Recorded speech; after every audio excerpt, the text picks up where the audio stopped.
uma dor de cabeça diferente, um formigamento estranho. Quando é susto e quando é uma emergência? Hoje nós vamos falar dos desafios do diagnóstico e tratamento do AVC, uma condição de saúde extremamente grave e prevalente. E para falar sobre esse tema, nós temos a honra de receber a doutora Ana Gandolfi. Ela é médica neurocirurgiã, preceptora da residência médica de neurocirurgia da Universidade Federal de São Paulo, a Unifesp. Ana, prazer te receber. Prazer é meu, obrigada pelo convite. E eu acho que é super importante falar sobre essa doença, então vamos lá. Vamos lá, então, começando, o que é o AVC? Quais são os tipos? Como é que a gente fala disso? Bom, vamos lá. O AVC, na verdade, é a falta de sangue numa determinada região do cérebro, né? Eu acho que é uma maneira fácil da gente explicar dessa forma. A gente tem basicamente dois tipos de AVC. A gente tem os AVCs hemorrágicos, que é aquele que tem um sangramento, e daí até pode ficar aquela impressão de, mas se teve o sangramento, não faltou sangue. Falta, né? Porque o sangue, ele vaza antes de chegar onde ele deveria chegar, né? E a gente tem o AVC isquêmico, que é quando o vaso entope, então a partir do ponto que ele entupiu, não chega sangue ou chega menos sangue do que deveria em alguma região cerebral. E é frequente AVC? É muito frequente. No mundo, é a segunda causa de mortalidade no mundo, tá? Dados da Organização Mundial da Saúde. É a terceira causa de incapacidade, então, daqueles pacientes que sobrevivem, é a terceira causa de incapacidade. Nos Estados Unidos, já é a primeira causa de incapacidade. E no Brasil, esse ano, saiu o dado que diz que o AVC já superou os infartos agudos do miocárdio e na principal causa de mortalidade. Então é muito, muito frequente realmente. Uma doença séria e frequente, né? E o que leva uma pessoa a ter um AVC? Normalmente, a gente tem alguns fatores genéticos, mas o principal são hábitos de vida. Então, como toda doença cerebrovascular, e isso a gente inclui também, né, os infartos, todas as outras doenças que afetam as artérias, a gente tem o diabetes, hipertensão, tabagismo, sedentarismo, tudo isso são fatores de risco para as doenças cerebrovasculares e para o AVC não é diferente. Para o AVC. E o AVC é uma doença que ela acabou ficando muito estigmatizada, né? Porque sempre se atrela ao AVC essa questão do formigamento, da dor. Quais são os principais sintomas para a gente suspeitar de um AVC? Eu vou te falar, você falou da estigma, eu acho importante dizer que as campanhas de AVC, elas são muito efetivas. A gente recebe frequentemente no hospital pacientes com outras doenças neurológicas que têm sintomas parecidos, porque a família fala: eu vi a campanha e trouxe achando que era AVC. Então, elas são efetivamente, estão valendo a pena, Bom. tá? Então é bom que a gente fale sobre isso mesmo. Mas normalmente a gente tem o mais conhecido, as dificuldades de movimento e as alterações de sensibilidade. Porém, a gente pode ter alterações de outras regiões cerebrais. Então, a gente pode ter alteração de fala, tanto uma fala mais enrolada, quanto uma fala, por exemplo, que ela some de repente, né? A gente pode ter alteração de equilíbrio, e esse é um fator que a gente é mais difícil até de médicos fazerem o diagnóstico. Então, tem algumas outras alterações neurológicas, de preferência súbitas, ou seja, que começa de repente, que pode ser sintoma de AVC. E na questão o sintoma do AVC isquêmico é diferente do sintoma do AVC hemorrágico? Então, excelente pergunta, vamos lá. 80% dos AVCs, eles vão ser isquêmicos, então é a falta de sangue do vasinho que entupiu, né? E 20% que eles vão ser hemorrágicos. Os sintomas, eles podem ser muito parecidos, tá? Isso é importante a gente entender, porque muitas vezes a gente recebe o paciente e as pessoas pensam assim: como é parecido com um infarto, eu vou dar, por exemplo, um remédio para afinar o sangue, né?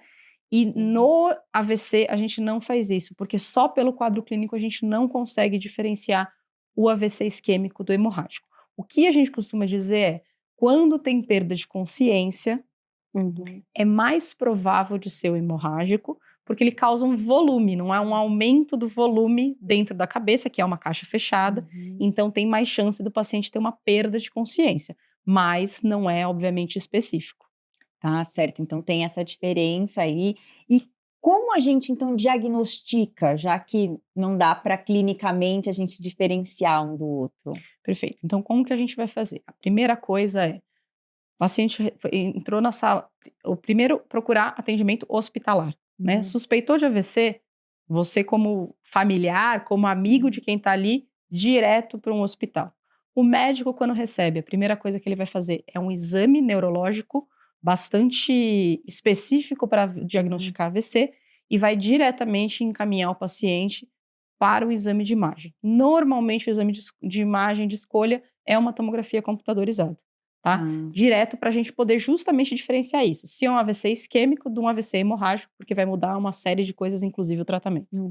E quando a gente tem uma suspeita, né? Então, como em casa, quem está em casa, fala assim, olha, vamos levar porque eu acho que é uma suspeita de AVC. Então, a primeira coisa, você suspeitou que possa ser um AVC, pede para o paciente subir os 2 braços. Pede para o paciente levantar os 2 braços e ver se, por exemplo, um braço ou não levanta ou ele cai antes do outro, ele não consegue sustentar os 2 braços. Pede para o paciente sorrir e ver se tem uma assimetria da boca, né? Pede para o paciente fechar o olho, ver se o paciente tem uma assimetria também. Pede para o paciente caminhar e você vê se o caminhar dele está dentro do esperado. E pede para o paciente falar. O falar é uma coisa que a gente normalmente não inclui, né? Mas é importante você conversar e, principalmente, pede para o paciente nomear algumas coisas. Então, fala. E o paciente muitas vezes acha que a gente está maluco. Então, o que a gente fala? Pede, como que é o nome disso aqui? Copo. Como que é o nome disso aqui? Relógio. Mas é importante a gente perceber essa dificuldade de nomeação. Tá, então ele pode ter esses sintomas e, mediante isso, é importante levar rapidamente para um serviço de emergência. No infarto, né, o tempo é músculo do coração, o miocárdio. Como é que é no AVC? A mesma coisa, a gente costuma dizer que tempo é cérebro. Né? O que a gente tem de proposta é que, assim, uma célula cerebral, ela consegue sobreviver 6 minutos sem sangue, tá?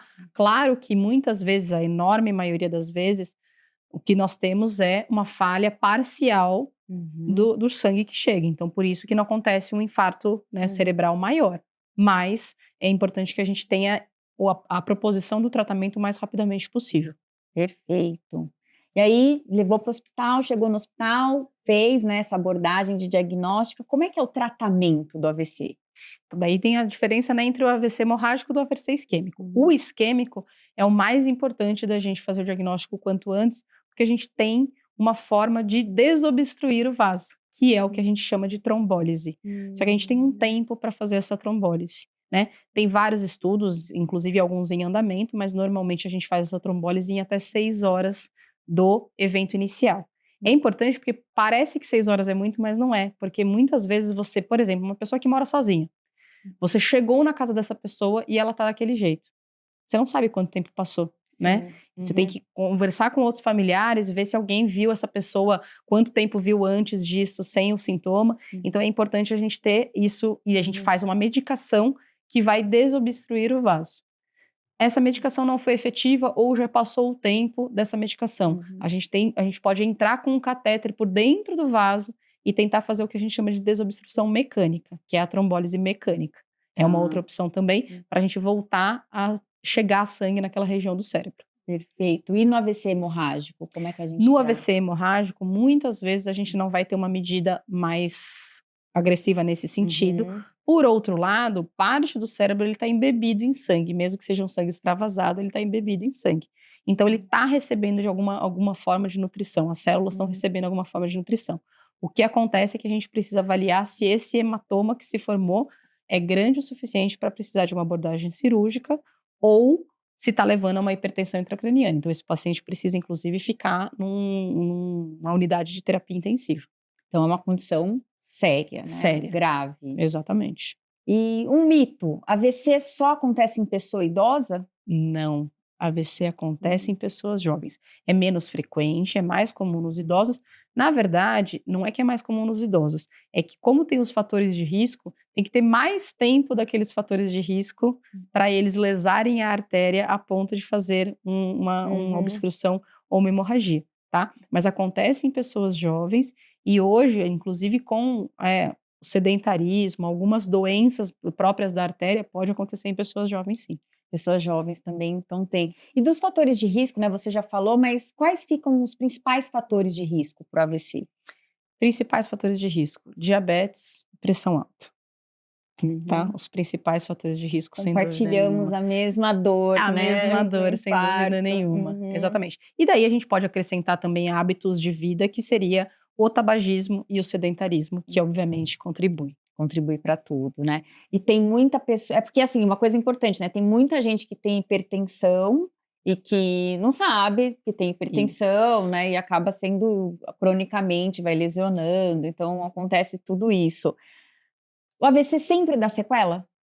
Nem sempre dá sequela, tá? Uhum. É possível que você tenha um AVC e você saia do AVC sem sequelas, ou é possível que você se recupere de uma sequela. Uhum. Isso é importante dizer, porque a reabilitação ela é fundamental em qualquer fase da vida. Uhum. Quais são as principais sequelas que um AVC pode deixar? Ele pode deixar com uma sequela motora, né? Uhum. E quanto pior for o evento do AVC e como a pessoa ficou depois do AVC, então se ela ficou completamente paralisada ou se ela perdeu um pouquinho da força, pior é, né? Então se ela tiver perdido completamente a força, a chance dela recuperar essa força é bem menor do que se ela tivesse perdido só parcialmente a força. Muitas vezes o paciente pode ficar inclusive com um déficit cognitivo, então com uma dificuldade de memória, com uma dificuldade para lembrar nomes, que eu falei da nomeação, para lembrar nomes, então pode acontecer, e às vezes acontecem micro AVCs que a pessoa nem percebe que aconteceu, mas que levam a um quadro de demência, por exemplo. Ah, é? Isso é comum, É Ana? comum, é comum. Na verdade, hoje estima-se que no mundo a principal causa de demência é o Alzheimer, mas a segunda causa de demência é demência vascular, que basicamente é uma sequência de pequenos AVCs que muitas vezes não dá esse sintoma exuberante a ponto de você levar para o hospital, mas a pessoa tem pequenos AVCs a ponto que daqui a pouco ela tem um quadro demencial. Nossa, isso é uma informação contundente, né? E Exatamente. reforça a importância do estilo de vida, porque o AVC é uma doença prevenível, né? Exatamente. Na maioria dos casos. Exatamente. Qual que é a diferença de AVC para AIT? O AIT, e na realidade esse termo cada vez mais a gente tem evitado de usar, é um momento transitório. Então você tem um déficit neurológico e você tem uma recuperação desse déficit. Hoje o que a gente sabe é que provavelmente isso são pequenos áreas de infarto que você recupera, porque não existe aquele grupo celular, ele não é o único grupo celular que faz, por exemplo, o movimento da sua perna, né? Ele pode ser, o grupo celular que faz o movimento da perna, ele é muito maior do que aquele grupo que morreu. Então ele pode ser substituído. Mas hoje, cada vez mais, a gente tenta desmistificar que o AIT foi só um susto, né? É, porque existe isso, né? Foi só um susto. Então, na realidade, não é só um susto. Não é só um susto, provavelmente você já tem uma perda celular nesse momento, e Ah. mesmo que não tenha, isso é uma coisa que a gente já fala há muitos anos, que mesmo que você não tenha, o AIT, quem tem um AIT tem uma chance maior de ter um AVC no futuro. Então é quase como se fosse um aviso. Entendi, é um aviso. E quem teve um AVC tem o risco de ter outro AVC? Tem risco de ter outro AVC, especialmente se não controlar os fatores de risco. Inclusive, você falou dos jovens, os jovens que tiveram AVC têm que investigar até algumas doenças específicas que podem causar AVC, porque se eles não tiverem os fatores de risco clássicos, né, de pressão alta, diabetes, tabagismo, sedentarismo, eles têm que investigar se tem alguma doença subjacente que está causando esse AVC, porque tem chance de ter outro. E o formigamento ocorre mesmo no AVC? Acontece, qualquer distúrbio, na verdade, de sensibilidade. O formigamento é um distúrbio da sensibilidade. É que a anestesia é mais rara, então normalmente a gente percebe essa alteração de sensibilidade como um formigamento. É, porque é muito comum, né, a gente ver a pessoa, né, as pessoas, eu tive um formigamento, fiquei com medo de ser um infarto ou um AVC, Isso. então é mais uma vez o papel das campanhas de conscientização, né? Exatamente, que estão sendo muito bem feitas, sem dúvida nenhuma. Você falou que, então, ele pode deixar sequela, nem sempre ele deixa, e às vezes as sequelas podem ser revertidas. Como é que funciona esse processo de reabilitação do AVC, do pós-AVC? Bom, o processo de reabilitação ele tem que ser feito em conjunto com a fisioterapia, muitas vezes, se possível, com a ajuda de um fisiatra, né? Que, para quem não sabe, o fisiatra é um médico especialista em reabilitação, é diferente do fisioterapeuta, que é outra faculdade, outro profissional, né? Então, idealmente, você vai acompanhar com o seu neuro, com o fisiatra e com o fisioterapeuta. O neuro tem um papel mais na fase aguda, no hospitalar, ele vai acompanhar de uma forma mais espaçada depois, mas o fisiatra e o fisioterapeuta, eles têm um papel muito importante aí nessa reabilitação. Essa reabilitação, quanto mais intensiva ela for, maior é a chance de recuperação. Claro que o jovem tem maior chance de recuperação, porque a neuroplasticidade é melhor, mas desde que ela seja feita muito regradamente, diariamente, em alguns casos, alguns serviços, inclusive, internam o paciente para fazer nos primeiros meses uma reabilitação mais intensa, ela é fundamental para a recuperação. Perfeito. Mais uma dúvida das mulheres. Pílula anticoncepcional aumenta risco de AVC? Algumas pílulas anticoncepcionais sim, mas hoje em dia com as pílulas mais modernas, que são de baixa dosagem, é muito menor esse risco, tá. Algumas doenças que formam mais trombos, se associadas à pílula anticoncepcional, aumentam muito a chance de AVC. Então é fundamental conversar com o seu ginecologista que te acompanha sobre isso, fazer toda a investigação para ver se você tá num caso desse. É, sempre, às vezes, essas verdades, né, surgem e aí todo mundo fica confuso, a gente nunca sabe o que de fato a gente deve fazer. E como a gente previne um AVC? Controle da pressão arterial, e aqui eu vou falar na frente de uma cardiologista isso, mas é importante a gente lembrar que pressão arterial não dá sintoma. Eu falo isso no consultório praticamente todos os dias, né. A pressão arterial dá sintoma quando ela vai ter lesão de órgão, já tem alguma lesão de algum órgão-alvo. Então, não dá sintoma. Então, pelo menos uma vez a cada 6 meses, medir a pressão arterial. Todo mundo deveria saber medir a pressão arterial. É um procedimento extremamente simples que dá para fazer em casa. Se possível, ter um aparelho em casa, né, uma família de 4 pessoas aí, né, que é a família padrão, ter um aparelho, pode ser aqueles aparelhos de farmácia mesmo, medir a pressão arterial. Então, fazer essa medição da pressão arterial. Quem já tem histórico na família de ter hipertensão, fazer esse acompanhamento, fazer pelo menos uma vez por ano uma triagem para ver se você não é diabético.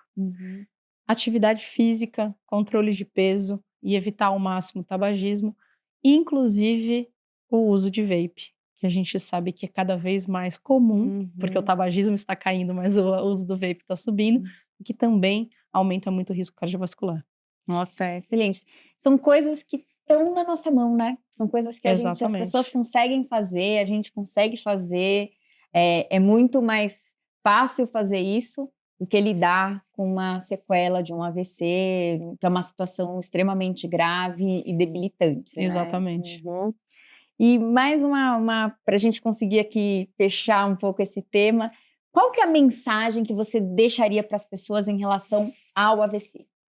A mensagem é: o melhor tratamento do AVC é a prevenção. Então, se a gente não tiver tempo de cuidar da nossa saúde, a doença vai achar um tempo na nossa agenda. Então, a melhor prevenção é a gente controlar os fatores de risco, não é tomar suplemento, não é fazer dietas malucas, é fazer o básico bem feito.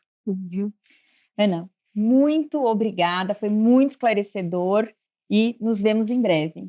Eu que agradeço o convite.